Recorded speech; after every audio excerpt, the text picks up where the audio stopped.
Here's another comment. In a recent TransLink survey, it was indicated that installing turnstiles at stations is being considered.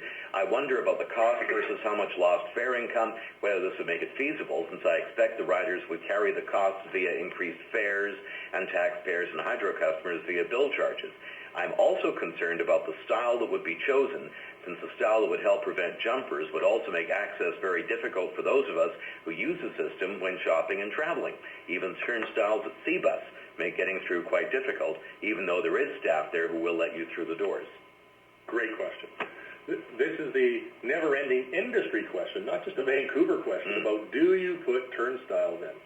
So, for example, there are a couple systems. Montreal has elected, despite having turnstiles and literally a booth of security people as you go through each turnstile, they have people, and I've seen them, where if the person bends over or turns one way or the other, all of a sudden it's like deer jumping over a farmer's fence in a field. People start jumping over the gates. I saw that in Florida with a gated system. So even you do have fare evasion, usually even with gates. So it's not to say that you get to zero. Toronto, for example, is sometimes they can't handle the volumes, and they actually open the gates because you also have some safety security issues. That where you do have an entrance point of a binary passing through or not, you now have to have somebody there because there's sometimes the system breaks down. Right. It doesn't perform as you hope, and the last thing you want to do is impede the traffic, particularly the volumes we all carry on these rapid transit systems. And secondly, you have people who have special needs. That sometimes you need to have someone there to help and assist. So people with strollers, things of that nature, right? So you're going to have the cost associated with some of the labor deployment related to that. TransLink, in conjunction with the province of BC, are currently reviewing this exact issue and strategy. So I suspect over the next year, we are all going to learn a lot more. But with it, personally, I'm not convinced the economics, this is my own opinion, and I'm willing to be convinced otherwise, I'm not convinced it's an economic conversation that will actually validate and justify the difference. Do you think there's a safety security validation to it? I think a lot of it, like the article we talked about, is a perception issue. It's as though, because you have a gated system, didn't stop the London bombing. Exactly. It just says they paid. As Andy Barr himself from Transport for London stated. Correct. It just says they paid. Yeah. Right? It doesn't stop somebody who paid from being, unfortunately, maybe unruly and drunk on your system.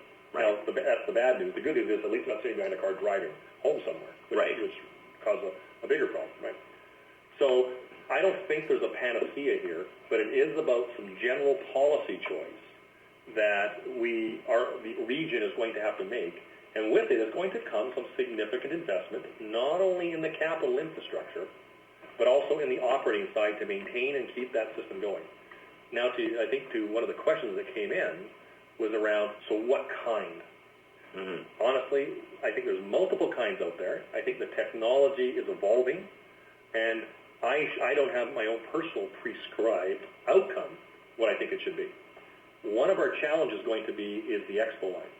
The Millennium line was built for gates. The Canada line is being designed for gates, but the Expo line was not. So it may need a creative solution to minimize the taxpayers' cost burden. They're going to retrofit some of these really tight stations because of the design, which was modern back then, but doesn't work for today. Right. So, and that may mean a spectrum of all stations get gated to maybe even a few stations get gated. So I think that's all part of the strategy that has to be worked out. One of the challenges, so it says, what problem are we trying to solve? That's the question. So if I understand, if we're solving safety security, which a lot of people naturally link, if you gate the system, I'll be safer, you now get into the conversation around, gee, do I spend $60 million or $100 million putting the capital infrastructure and changes to gate the system? Don't forget there's somewhere between $10 to $20 million in operating costs to have staff deployed there. So come back to what's fare evasion? 3 to 5? You're the taxpayer. Do I write the check?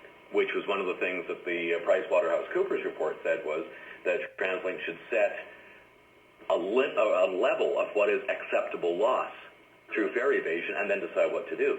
Now, a policing thing that comes out of that, too, which is of interest and probably more for the transit police to discuss, is the fact that they have picked up some pretty bad dudes out there on a simple fare check. It started with that just the other day. They did a fare check on a fella. He didn't have his fare. They then dug a little bit deeper, searched him, found several packets of heroin and cocaine on him.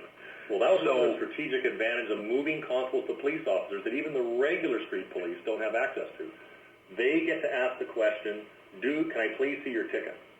Yeah. On the regular out in the street, they have to have cause. Here they get to ask the question. Because in a fair face zone, you have cause. Fair face, so you have cause to ask the ticket question, and it leads exactly to, in fact, that article is in the paper. Yeah. So, but one of the trade-offs around gates are, when you're dealing with $20, $30 million per year to support whatever that number really is, I don't think we know it yet, you can put a lot of police and other people out there, they can multitask, deal with customer service issues, plus do a lot more ticket checking. So that's part of the trade-off of gating, not gating, I think, is going to be an interesting debate once we see the real numbers. It's not an invasive way to see the numbers. It's just as the work continues, what does that look like as it applies to our system?